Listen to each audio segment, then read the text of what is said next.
This is Trash Talk with your host, Garrett the Trash Man. What is up, everybody? This is Garrett the Trash Man, your host, and you are listening to Trash Talk. And not only do I have John the Batman Ballard with me today, we've got the president and owner and my father, Nolan, on the podcast with us before. Or today. We've had him before. I got ahead of myself. He's back again.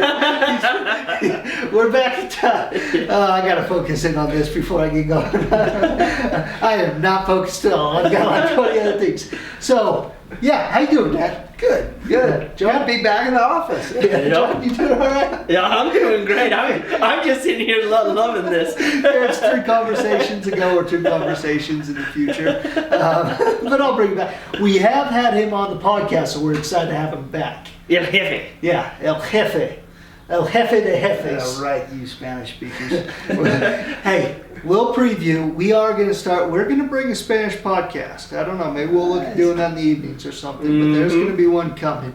And maybe we'll just go down to South America too and rock the South America waste industry that really isn't much of it. Yeah, like it doesn't exist. It's time to fix it. Make those countries beautiful. Oh, Get it out of the trash. Dude, that'd be so incredible. Listen, this may be heard to some people political, and I don't care if it is or not, whatever, because like I say quite occasionally, it's my podcast. You can do whatever the heck you want. Like one of the biggest signs of a third world country, in my experience in the third worlds that I've been in, mainly Argentina and Thailand, and a little bit of Mexico, is trash everywhere. California, I don't know if you've noticed, but you've got trash everywhere. You're slipping backwards. Hey, I thought that was the environmentalist capital of the world. Yeah. What's going on there? Yeah. So just throwing that out there. Now there is a guy, I've seen a couple things, I don't know his name, he's a long-haired dude, and I would love, I need to figure out who he is, so if you know, send me a message, because I'd love to find out who he is. He's going around to Baltimore, different cities in California that are just filthy. He's not from there, he just organizes it and does a cleanup day. Wow. And they're cleaning up a ton of trash, and he just goes into a city like San Francisco, organizes it through social media. Hey, this day, meet here. We're going to have all the containers, all the bags, everything we need. We just need hands. Show up. We're cleaning this place up. It's incredible what they're doing around the country. I love it. 1 point for him. Oh, 15 Big point. points, man. And that's what we intend to do with the monthly cleanup that I look to be doing in 2020 is, we just find a place in this community once a month. Saturday is going to be scheduled. Awesome. Our sponsor, Larson Waste, is going to provide a 40-yard. We'll shoot out where it's going to be, show up, we'll clean up, get out of there. But we're gonna keep this state clean as much as we can. So Anyway, go into our sponsor, Larson Waste. Thank you for sponsoring this podcast. World's best trash company. The one thing, if we've got any Vernon or Apache County customers, I know we've got some of you guys upset. And I know we can't please everyone. I get a little bit spun up about this stuff because I feel like you're not looking at the context, but I haven't done a great job of sharing it either. Our trucks, you might be able to get your car or your pickup down the road. That does not mean we can get a 30,000-pound garbage truck down that road.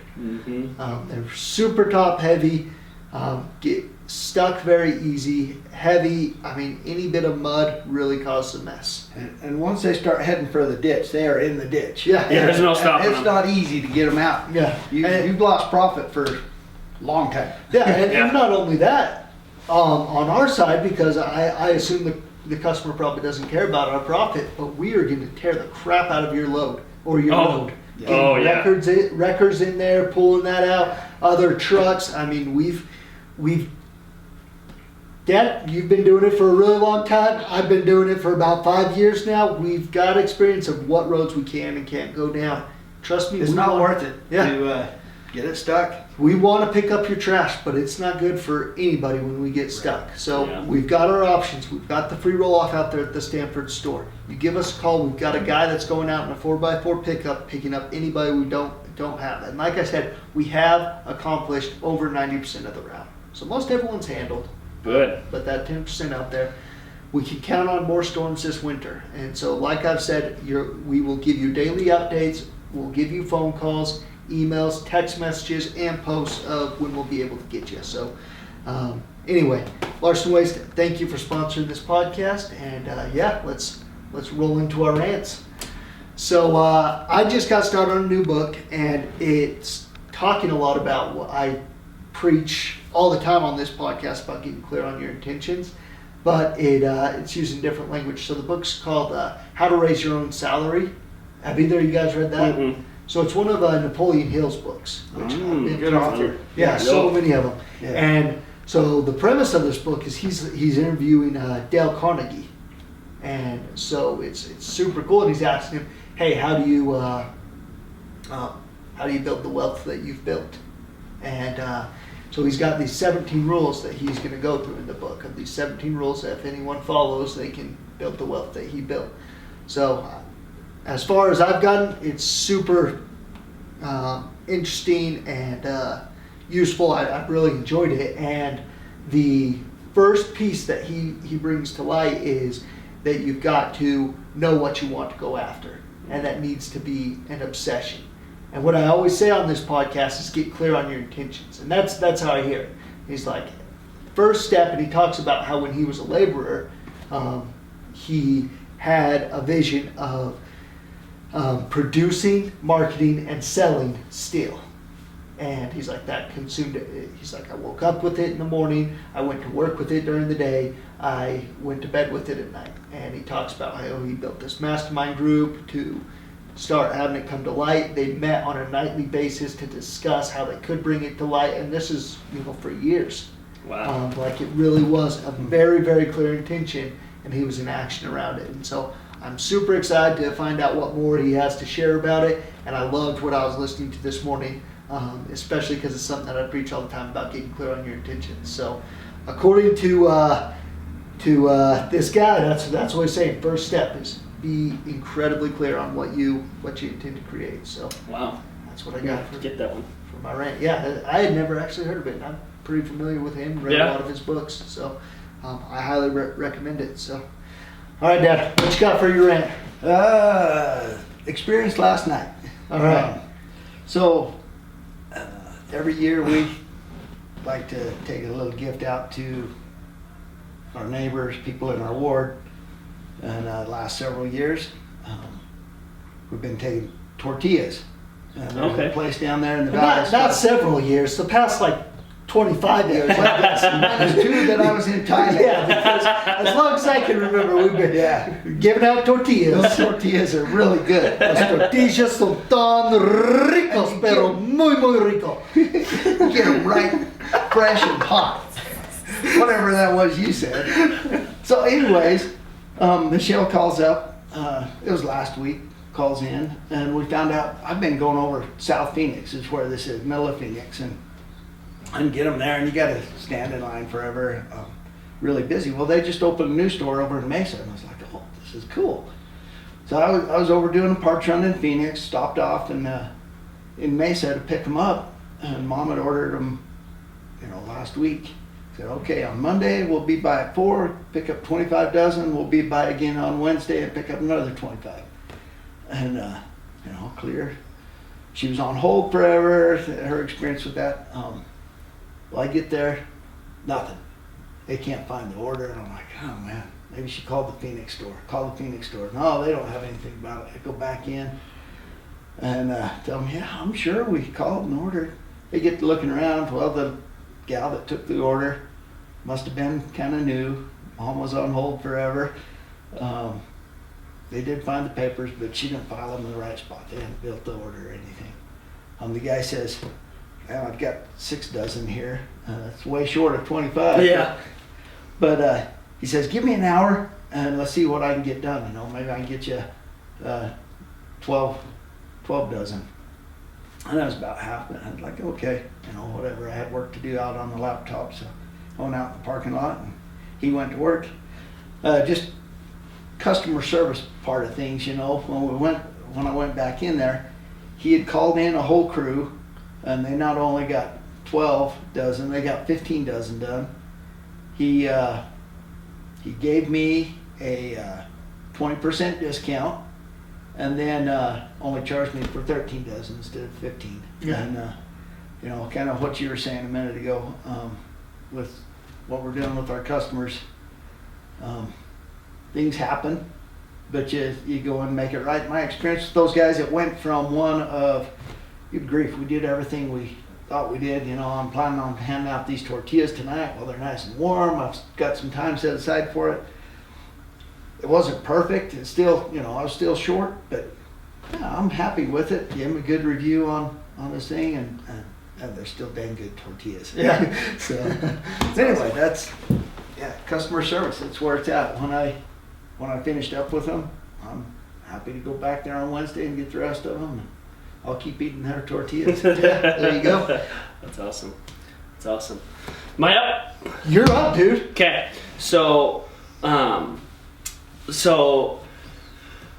for like the last 2 weeks, my mother-in-law has been bugging me about what I want for Christmas. She's like, well, what should I get you for Christmas? What should I get for Christmas? She's Horse. She's Go. No, please. And she's been kind of bugging me. I'm like, I don't know, just get me something. So finally, she's like, I need to know. Like, you're the only person I don't have my Christmas shopping done for. I need to know. And so finally, I was like, oh, I've got an idea. So I went through all the many notes that I have on my phone of all the books that have been referred to me that I haven't gotten to yet. And I made a list of them and sent them to her. And as I was sitting there thinking, I started looking at this list and I'm like, man, first off, it's a pretty long list. And secondly, like, I'm really excited to get some of these books. And I started thinking to myself, like, when I, like, really decided, hey, I'm going to educate myself for the rest of my life and, like, start reading books and consuming content and trying to learn as much as I can about what I want to in life, like, that made the biggest difference in my life. And I feel like through making that decision and sticking to it, and I sometimes I'm able to do more than other times, but that has completely changed. I feel like a completely different person than I was 5 years ago. Like, just the way I think, the way I approach life, what I want out of life, and that has just been so big. And I was looking at that list thinking, man, I wonder how much these books are going to change my life. Mm-hmm. You know, and how much they're going to help me mold myself into who and what I want to be. And so anyways, that was kind of a cool thing looking at that list of books, because I hadn't really put them down on the list. I just have a whole bunch of jumbled notes in my phone that are super disorganized. And when I put them down on the list, I was just like, wow, that's going to be really fun. I'm really excited for that. So anyways, that's my rant of learn what you want. If you want to become something or do something in life, like, you got to learn. Yeah. And a lot of it's through experience, but learning new things opens up so many other doors in life. So always be committed to learning, because it'll open so many different avenues for you to go down in life. Yeah. One thing that I've highlighted in the past, I want to highlight again, with reading books, with listening to podcasts, with going and seeking out mentors. You are not a professional book reader. You take the information and then you go execute on it. And anytime I recommend a book or anything like that, or even this podcast, it always scares me that people are just going to, like I've said in the past, mistake that for action. Yeah. That's not the action. You've got to take that and then go execute on it. Don't just let it dwell in there and hang out, and let the gathering of the knowledge be absolutely the action, because it's not. So yeah, and yeah, it's awesome you've been executing on that, and it flows right into what we're going to do in this podcast. So we got to talking about what we're going to talk about, and we've got my dad here, and we had the idea that John's talked about how he likes to take people to lunch, people that have been up to stuff in their life, accomplished a few things, and pick their brain and figure out, hey, what have you done that brought you success? Can you tell me a little bit? You know, maybe look for advice or whatever it might be. And it occurs to me that might feel some really awkward to some people. Like, oh, what do I ask? How do I handle that? And so we got the idea of, well, let's play that live, of like as if we were at a lunch, like how that happens for John when he's talking to someone that he sits down and just picks their brain about business and life in general. So that's what we're going to do here, and I'll throw my 2 cents to things. Okay. But kind of just turn it over to you, John, to kind of run it and do Cool. it. How you I'm do it. excited. This will be fun. So probably the first thing I typically do is I like to ask people just like a brief summary of, as brief as you can, a summary of your business life. You know, when you were young, like me and Garrett, and then just kind of, you know, where you started, the different things you did throughout your life, and then how you got to where you are now. Right. So just kind of briefly, you know, when you first started out, and you know, as a young buck trying to figure out how to make a living. Figure out how to make a living. Probably started when I was probably 7 or 8. I went to work for my little brother. He had a paper route. Yeah, Justin had a paper route, and I went to work for him. Okay. There you go. Yeah. Got dogs chasing us and everything. Didn't make any money at it, but we got squirt dogs with pneumonia. Sounds like a good time. Yeah. No, but shortly after that, I went to work a little bit for your dad. Okay. Places. Oh, well, everyone's got to go pound on trusses for a Pound little while. trusses. Yeah, finished practice at school, and I'd run out to the truss plant and put trusses together. We had a builds little character. night crew going on. So, yeah. Yeah, your dad was part of that. That's part of fun stuff with small towns, right? Oh yeah.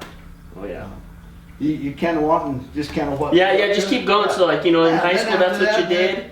Then I went out in the logwoods with my Uncle Stephen and my Grandpa Webb. Okay.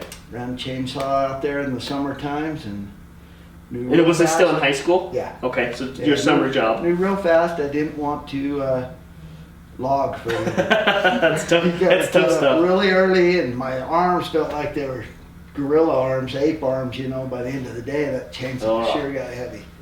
But yeah, it was a little bit dangerous out there sometimes, and that's a whole nother story of some experiences we had there.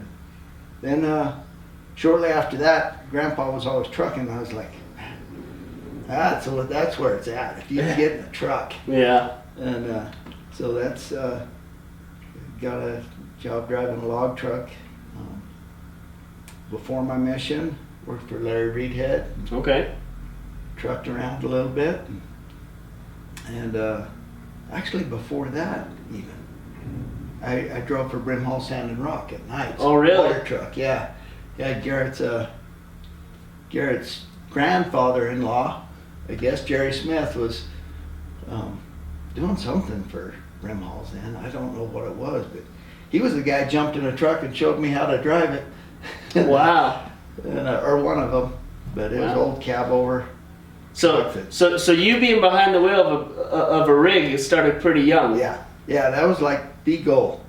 That Cool. was way better than running a chainsaw. I could sit in a truck and make money. So that's where it was at. Cool. Cool. So after high school, what did you do? Went on a mission, came back, jumped in a log truck again, worked for Larry Reedhead up in Kanab, Okay. and then went to school, came back, got in a truck for Brimhall Sand and Rock again. Okay. That was back when they only had 5 trucks.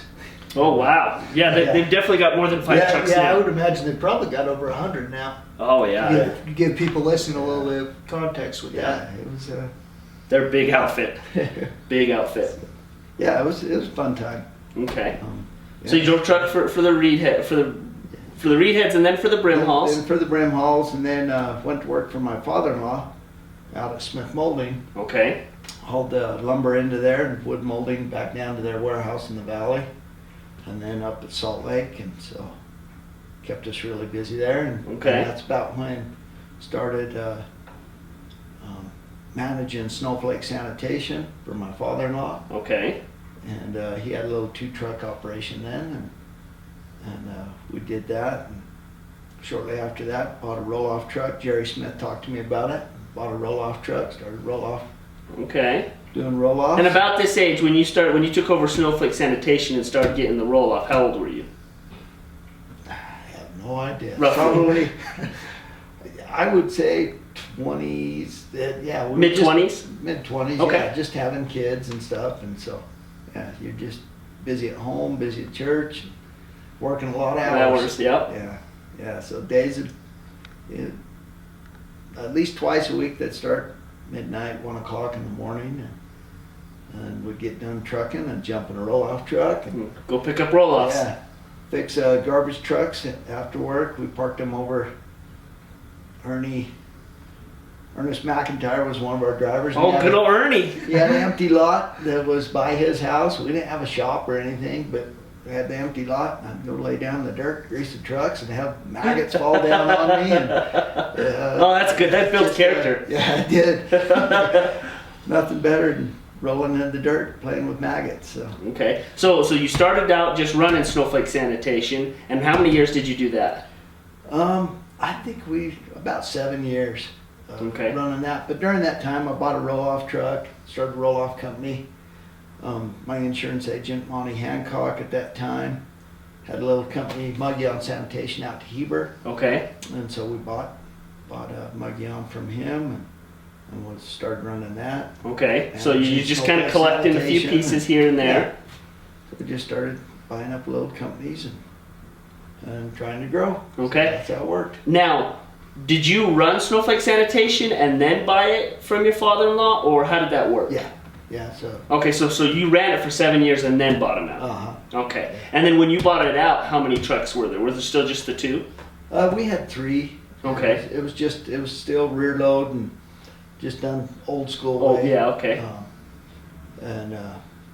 But I knew in order to grow the way we Yeah. needed to, we needed to So- automate, and so Yeah. that's when we started buying side load stuff and front load bins, and that's all kinds of expensive. Oh, yeah. Changeover and everything, but your profitability or your productivity goes way up because you just go into the can, lift it Yeah. up over instead of 2 guys on the back lifting Mhm. things up.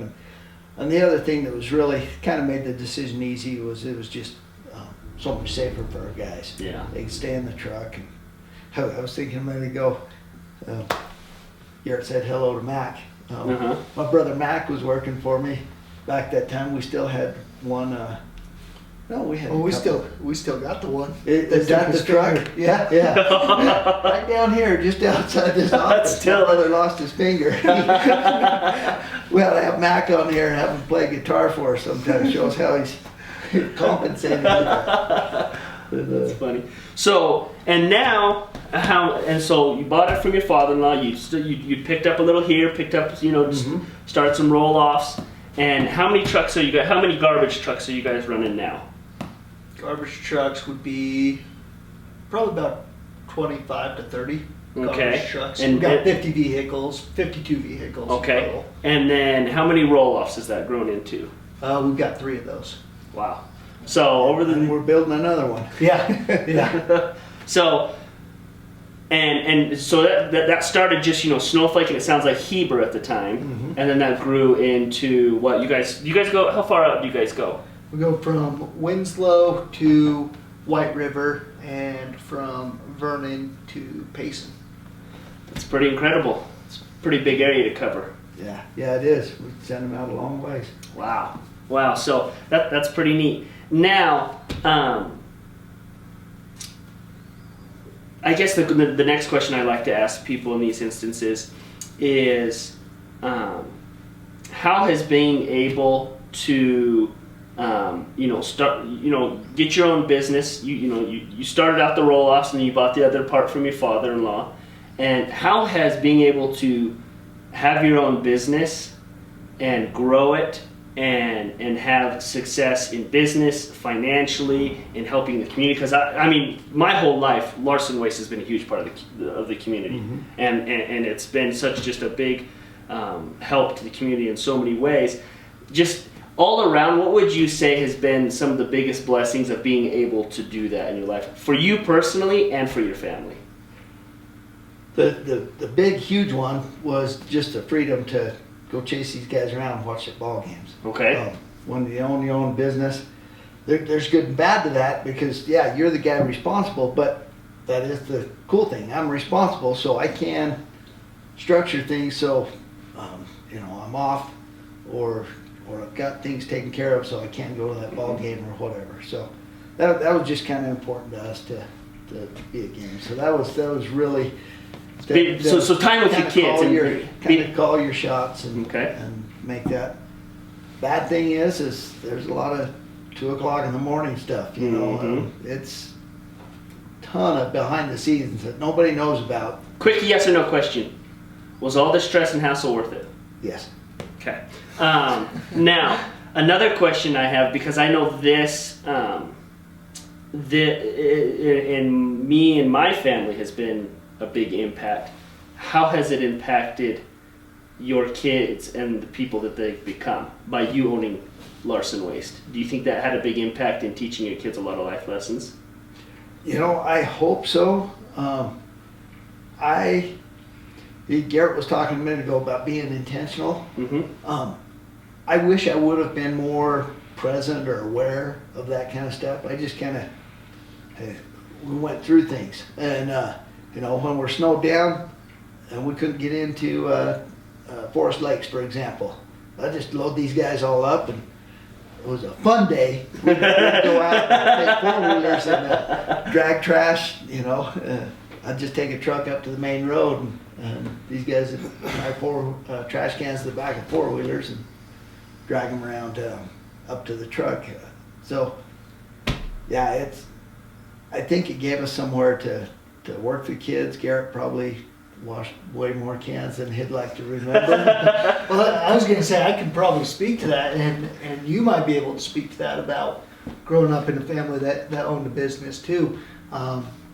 The first thing that comes to my mind is when I was a missionary down in Argentina, there was an afternoon we were having with this family, and we were talking to them. A really cool family, had 2 or 3 boys, 3 boys and a couple girls, and just a good family. And anyway, they were having a few issues, and the husband was talking to us about being happy and kids and stress and yada yada. Whatever the conversation was, it left me walking away wondering, like, all right, like what brings happiness? Like, how can we be happy in this life? Things like that.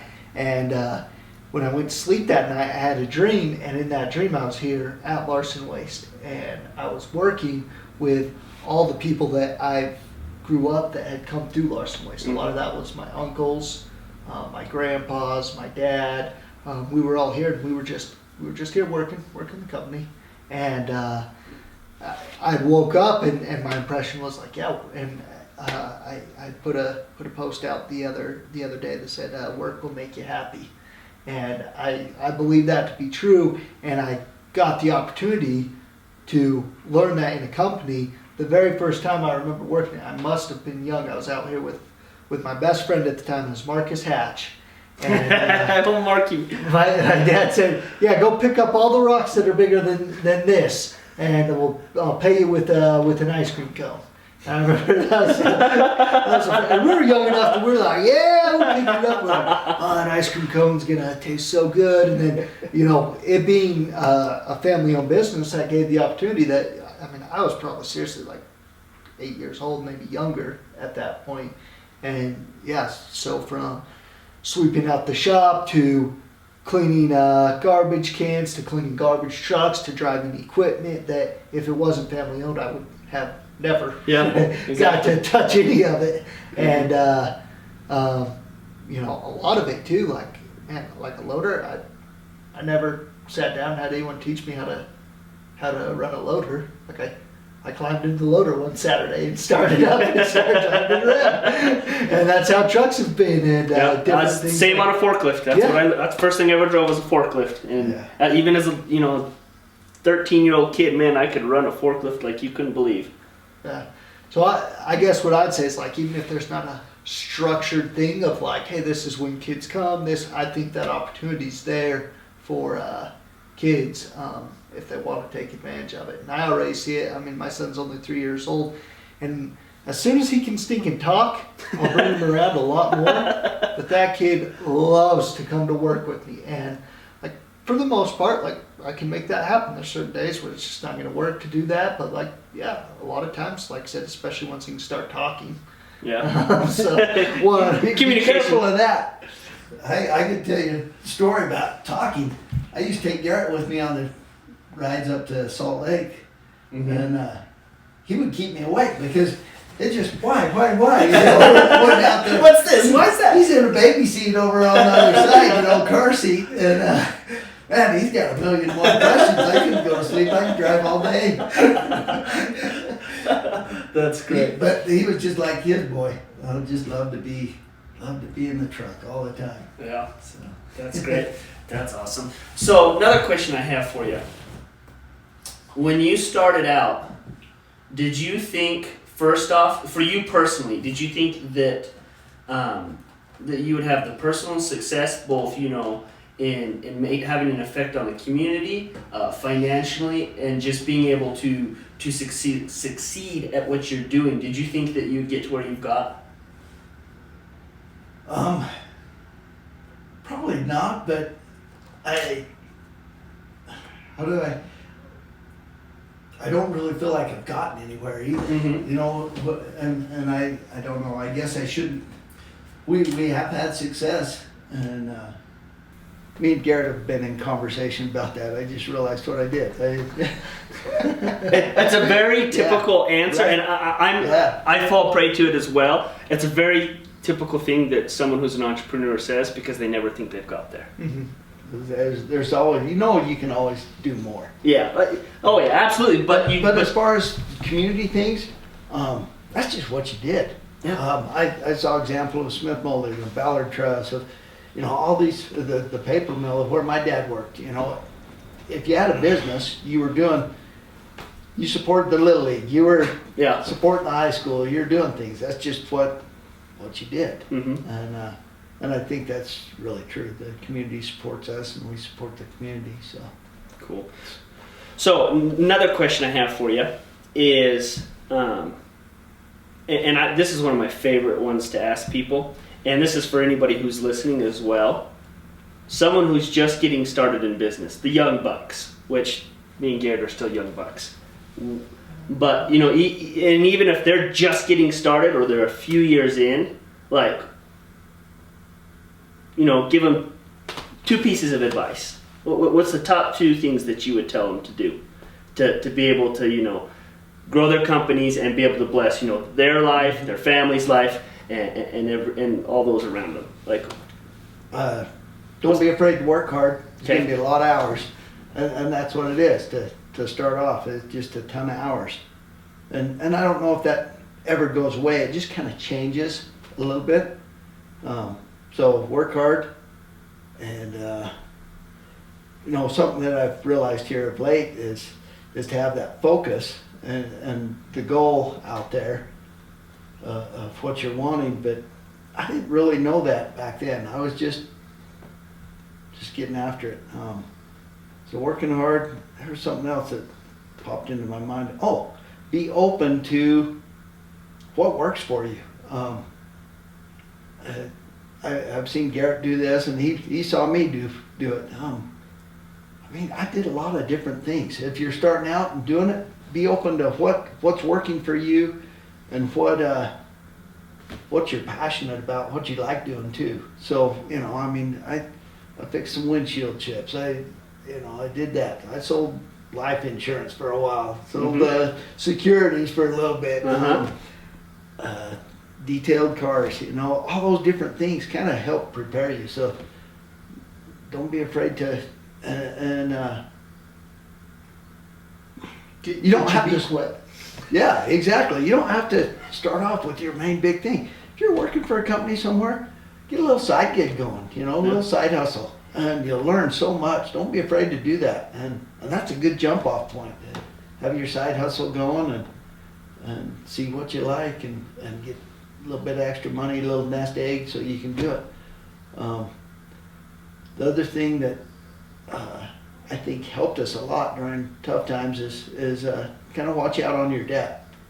It's really tempting when times are good to just go hog wild, but we run in cycles. Yeah, be prudent about it. Yeah. So watch yourself with the debt. Don't you know, have a good plan where you don't get that too far out of line, because even though times are good now, they may Yeah. bad times around the corner. And I don't mean to be pessimistic or anything, but be prepared. Be aware. Yeah. Being aware and Don't be afraid, but be ready. Yeah, no, that's good.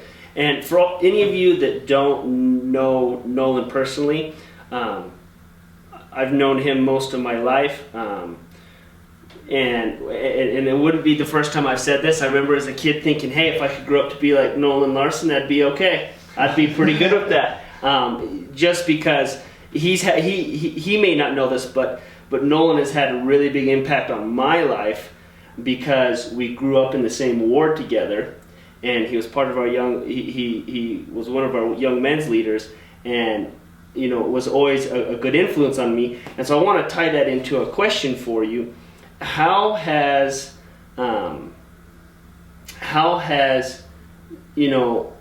because for example, I know a lot of guys that can go into business and sometimes put their morals, compromise their morals or their values.